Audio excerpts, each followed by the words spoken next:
La Iglesia dice que esto es verdad, pero la evidencia dice lo contrario. Más de 13 millones de personas en el mundo son católicas. Eso es casi el 20% de la humanidad.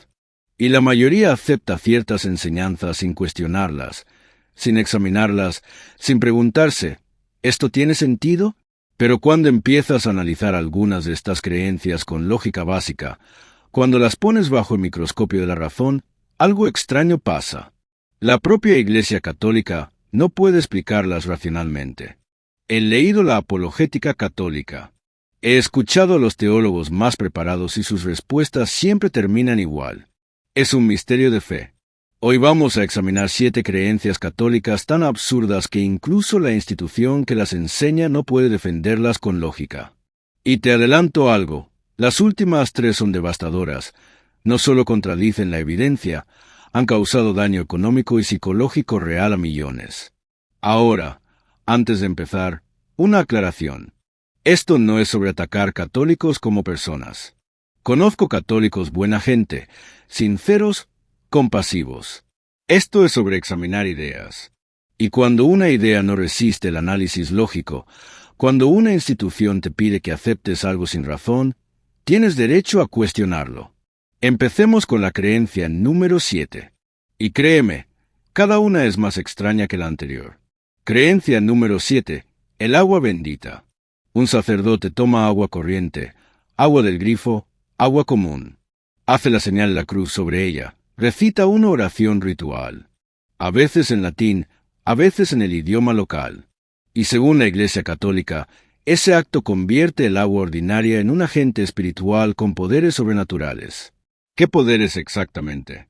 Según el catolicismo, el agua bendita puede proteger contra el mal, alejar demonios, purificar pecados veniales, bendecir casas, proteger objetos y personas. Básicamente se vuelve una especie de escudo espiritual.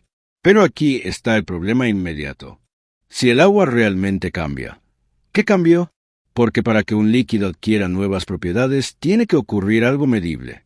¿Se reorganizaron los átomos? ¿Apareció una nueva sustancia? ¿Cambió su estructura química o su energía interna? ¿Hay alguna transformación detectable, aunque sea mínima? La ciencia hizo la prueba. Laboratorios han analizado agua bendita. Compararon su composición con agua normal del mismo origen. Resultados: exactamente igual. H2O sin alteraciones, sin cambios químicos, sin propiedades nuevas, ni un solo indicio de energía espiritual. La misma agua, pero con una oración encima. Y aquí viene lo más absurdo. La Iglesia enseña que un humano, el sacerdote, tiene la capacidad de cambiar la naturaleza del agua solo pronunciando palabras rituales. Es decir, un humano usa palabras, la materia física cambia, aparece un poder sobrenatural. Eso se llama magia, literalmente magia con otro nombre. Y las preguntas incómodas empiezan a multiplicarse. Si un sacerdote pronuncia mal las palabras, el agua deja de ser sagrada. Si la dice en español y no en latín, funciona igual. Si el sacerdote no cree realmente, pierde sus poderes espirituales. Si otra persona hace la oración, pero no es sacerdote, no sirve. ¿Dónde está la línea? ¿En la fe? ¿En la intención? ¿En la autorización clerical? ¿En el sonido exacto de las palabras? Ninguna respuesta tiene coherencia lógica y el problema se vuelve más grande. Si el agua bendita protege contra demonios, ¿por qué iglesias llenas de agua bendita requieren exorcistas? Si purifica pecados veniales, ¿qué mismo físico o biológico realiza esa purificación? ¿Absorbe los pecados al tocar la piel? ¿Los evapora? ¿Los neutraliza químicamente? La Iglesia nunca explica el cómo, solo afirma el qué. Y sabemos el origen real de esta práctica. Culturas paganas, egipcios, romanos, griegos, celtas ya usaban agua sagrada miles de años antes del cristianismo. Era simbólica, ritual, psicológica, no científica, no mágica, no sobrenatural. El cristianismo simplemente la heredó, le cambió el nombre y la convirtió en dogma. Respuesta oficial de la Iglesia. Es un sacramental que recibe poder espiritual. Traducción. Funciona porque decimos que funciona. Sin mecanismo, sin evidencia, sin explicación, solo autoridad. Y si ya es absurdo creer que palabras humanas pueden volver mágica el agua, la siguiente creencia lleva esa idea al extremo. Porque no solo cambia agua, según la doctrina transforma pan en carne humana, literalmente. Creencia número 6, la transubstancia. La Iglesia Católica enseña que, durante la misa, cuando el sacerdote dice las palabras de consagración, el pan y el vino se convierten literalmente en el cuerpo y la sangre de Jesús. No simbólicamente, literalmente. El catecismo es claro. Cristo se hace presente de modo verdadero, real y sustancial. Verdadero, real, sustancial. Carne y sangre humana real. Pero aquí está el problema masivo. Científicos han analizado hostias consagradas cientos de veces. Microscopios, análisis químico, pruebas de ADN. Resultado, pan, siempre pan, trigo, agua, levadura. 0 tejidos humanos, 0 sangres. Entonces, la Iglesia dice, la sustancia cambia, pero los accidentes permanecen. Espera, ¿qué significa eso? Según su teología atomista, la esencia metafísica cambia, pero las propiedades observables, sabor, olor, química, permanecen idénticas. Piensa en lo que están diciendo. Algo se transforma completamente en otra cosa, pero no hay ninguna forma de detectar ese cambio, ni con ciencia, ni con sentidos, ni con nada. Eso no es transformación, es magia invisible. Si yo digo, este libro es ahora un gato, pero sigue viéndose como libro, pesando como libro, teniendo química de libro. No es un gato, es un libro. Decir su esencia metafísica es gato, no cambia la realidad. Y aquí está la pregunta que destruye todo. Si realmente se convierte en carne humana, ¿no sería canibalismo? Estás literalmente comiendo tejido humano y bebiendo sangre humana. La Iglesia dice, no es canibalismo porque es Jesús resucitado, glorificado, pero sigue siendo consumir carne humana. Esta doctrina fue formalizada en 1215, plena Edad Media, época de alquimia y pensamiento mágico. La gente creía que podías transformar plomo en oro con palabras correctas, 0 conocimientos de biología molecular y tuvo consecuencias terribles. Durante la Edad Media, judíos fueron acusados de profanar hostias consagradas. Supuestamente las apuñalaban y sangraban. En realidad, eran manchas de rojo, pero comunidades judías enteras fueron masacradas por esto.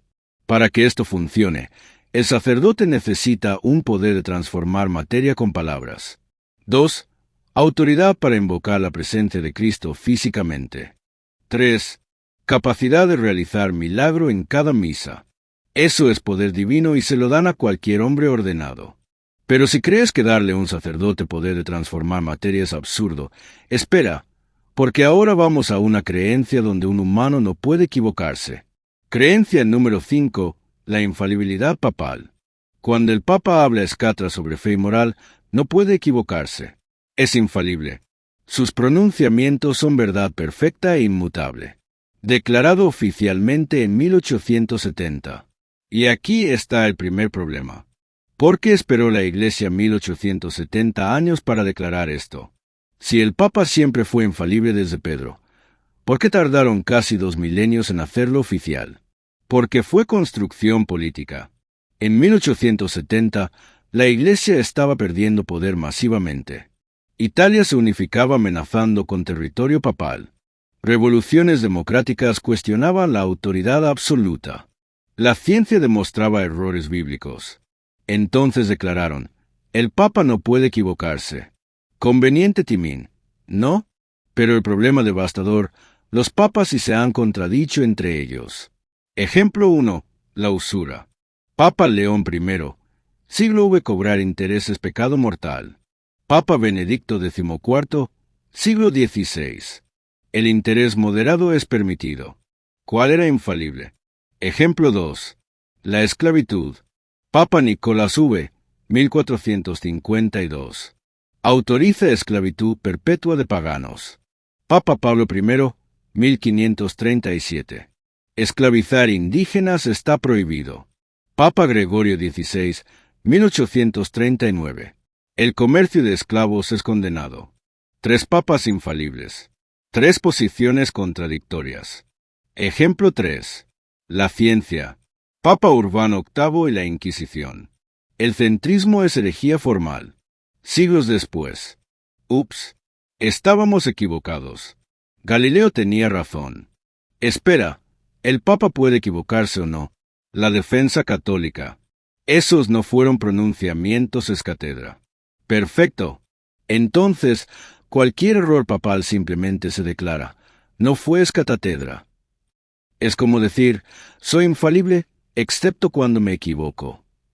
Eso no es infalibilidad, es tener excusa permanente. Ningún ser humano es infalible. Todos tenemos sesgos.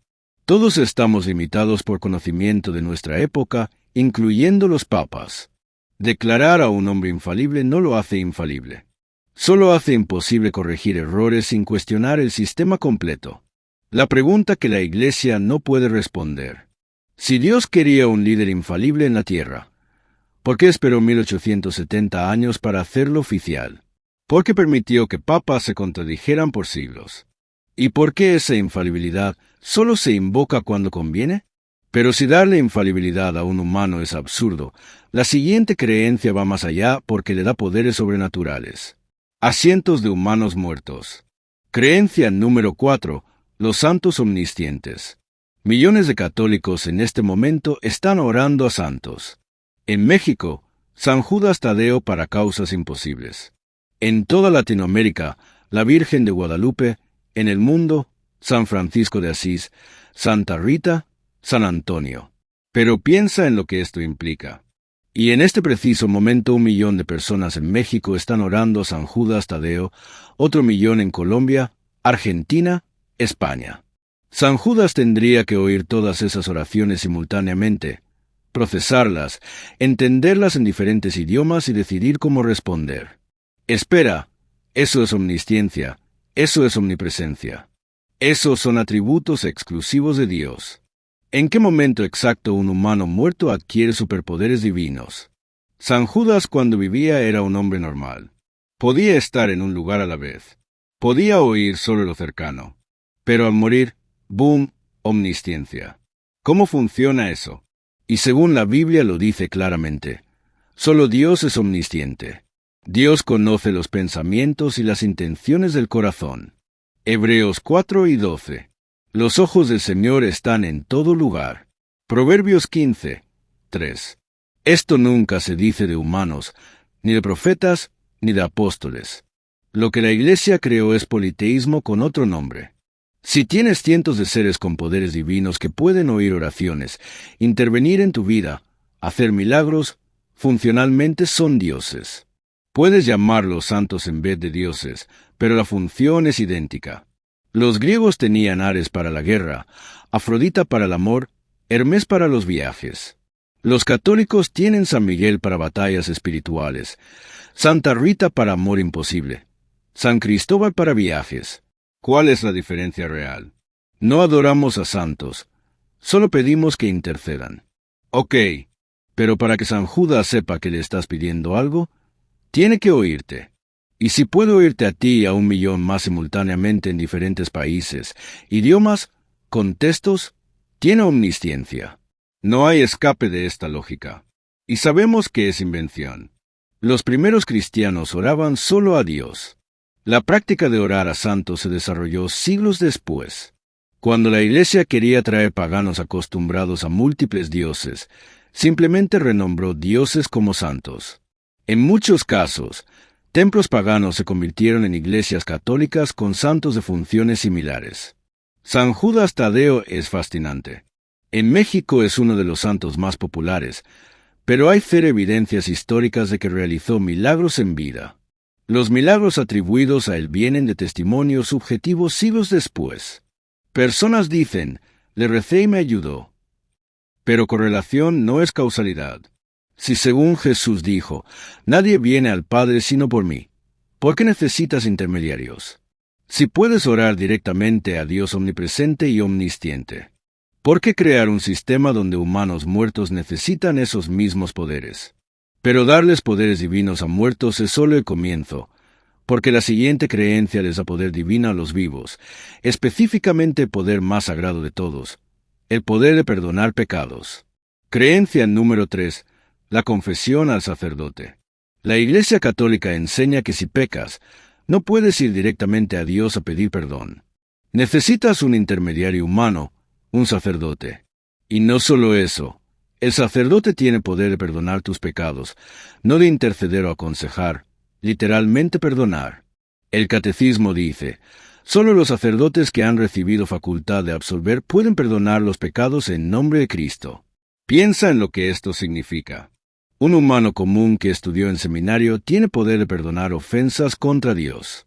Perdonar, no solo transmitir el perdón, él mismo ejerce poder. Pero según la Biblia dice algo completamente diferente.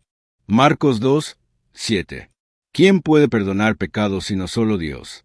Los fariseos dijeron esto cuando Jesús perdonó pecados. La respuesta bíblica es clara. Solo Dios. Entonces la Iglesia dice, el sacerdote actúa en persona cristiana de Cristo. Ok, pero eso significa que cualquier hombre ordenado puede actuar con autoridad divina de Cristo. Eso es darle a humanos comunes el poder de Dios. Y piénsalo prácticamente. Si confiesas a un sacerdote que secretamente no cree en Dios, tus pecados igual son perdonados. Si un sacerdote está en pecado mortal, él mismo puede perdonar los tuyos. O el perdón depende del estado espiritual del sacerdote. Y aquí está el problema más oscuro. Durante décadas personas confesaban sus luchas, tentaciones, miedos a sacerdotes que secretamente abusaban de personas. Esos sacerdotes daban absolución. ¿Cómo puede un abusador perdonar pecados en nombre de Dios? O el poder funciona independiente del carácter del sacerdote. Y este sistema crea dependencia psicológica. En lugar de aprender a procesar culpa saludablemente, te enseñan que necesitas al sacerdote, que sin él no hay perdón, que estás espiritualmente atrapado sin la Iglesia. El verdadero crecimiento moral viene de autorreflexión honesta, entender por qué hiciste daño, hacer reparación cuando es posible, cambiar comportamiento, no de recitar pecados en un confesionario. Muchas personas confiesan los mismos pecados cada semana por años. ¿Dónde está la transformación real? Si se supone que el perdón de Dios está disponible directamente, si confesamos nuestros pecados, Él es fiel y justo para perdonar. Primera de Juan 1, 9. No menciona sacerdote. ¿Por qué insertar un intermediario humano? ¿Por qué Dios requeriría que reveles tus luchas más privadas a un humano imperfecto para acceder al perdón divino? La respuesta: Cristo dio este poder a los apóstoles. Pero incluso si aceptas eso, no dice que solo ellos pueden perdonar. No dice que el perdón directo de Dios es inaccesible. La Iglesia añadió la exclusividad.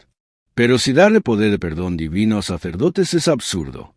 Las próximas dos creencias son devastadoras porque no solo son lógicamente imposibles, sino que causaron daño masivo y real.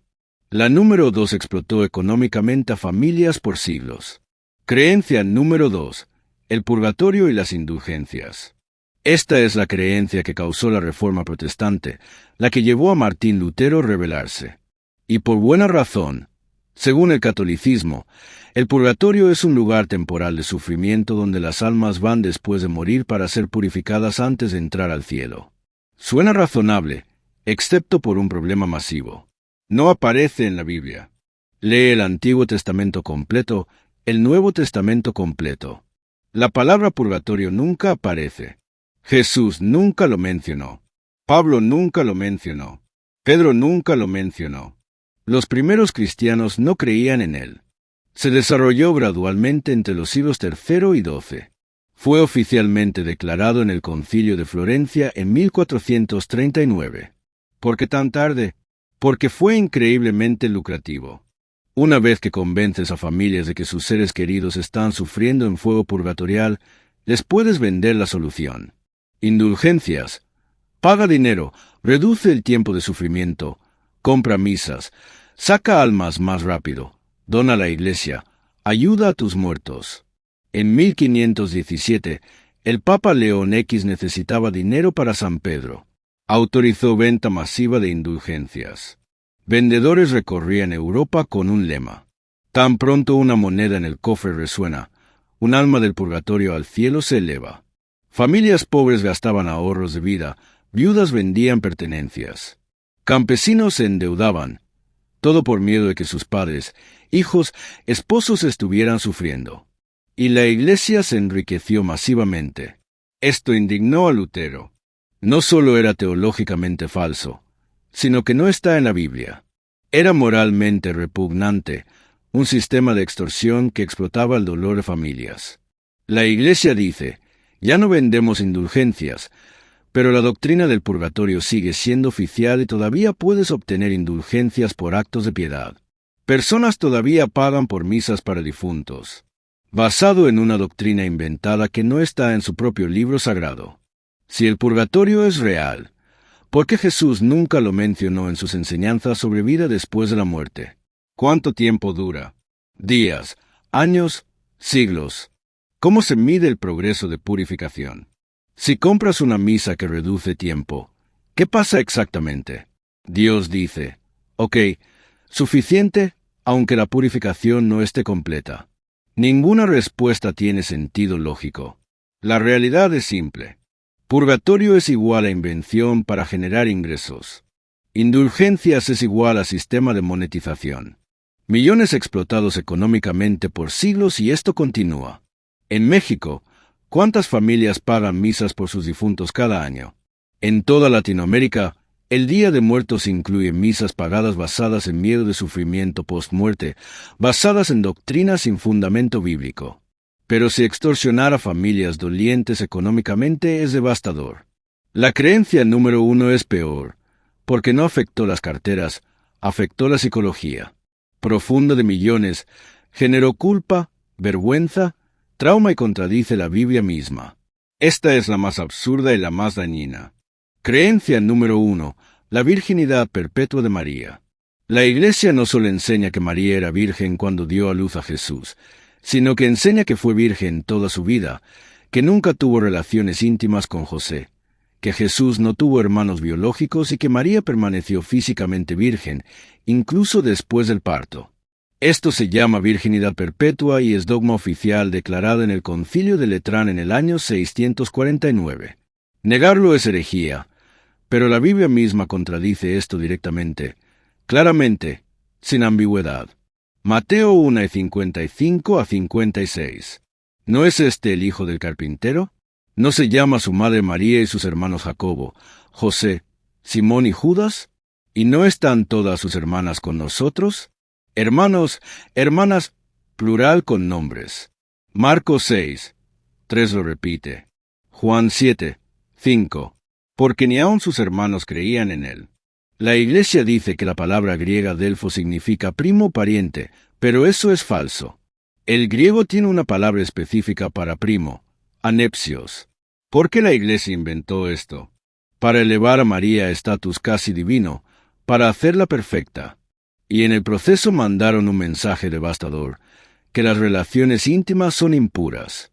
Piénsalo. Si María es la mujer más santa y su santidad depende de nunca haber tenido intimidad matrimonial, el mensaje implícito es claro. Las relaciones íntimas te hacen menos santo.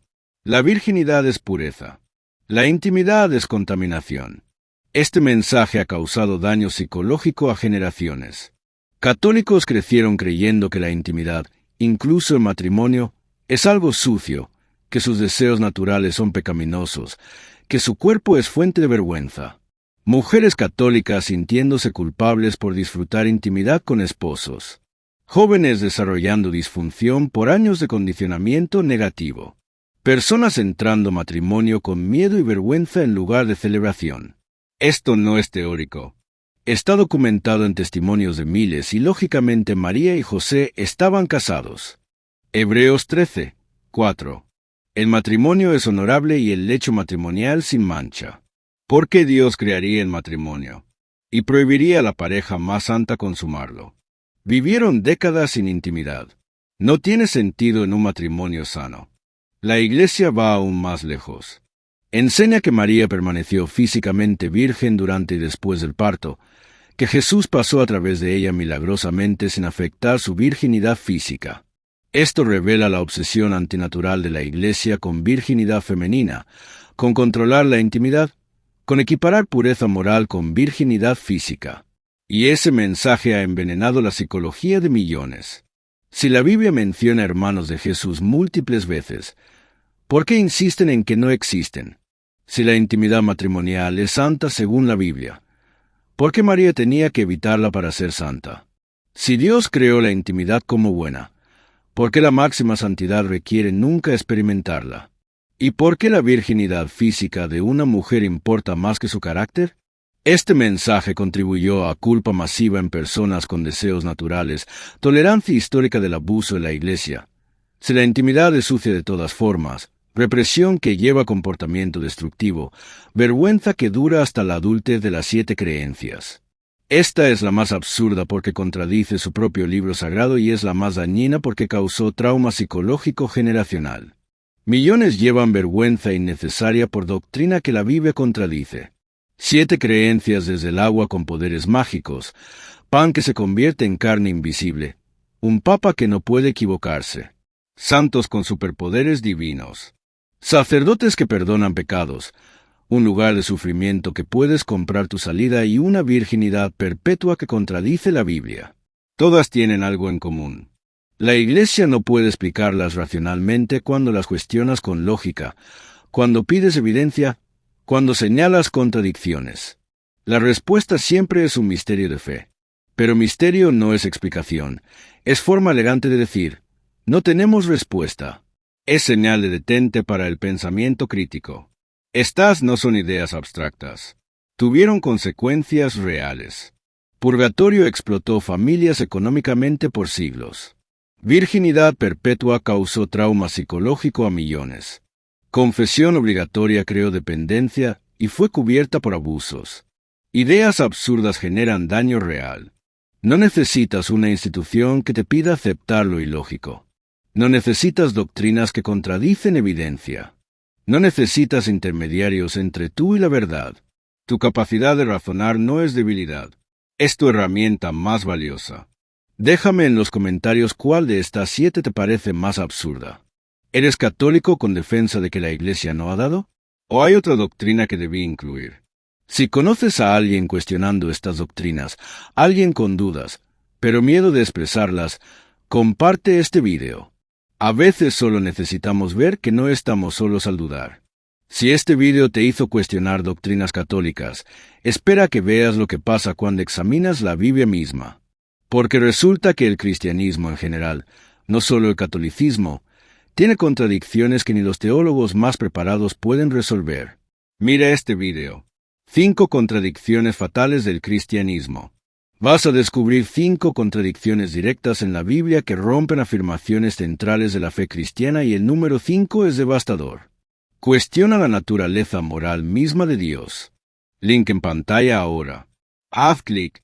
Y si todavía no estás suscrito, suscríbete ahora, porque cada semana descubrirás vídeos que analizan estas creencias con evidencia.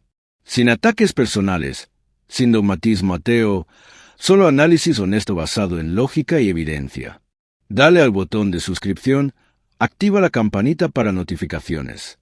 Recuerda, la verdad no teme al cuestionamiento, solo la mentira requiere fe ciega. Nos vemos en el próximo análisis.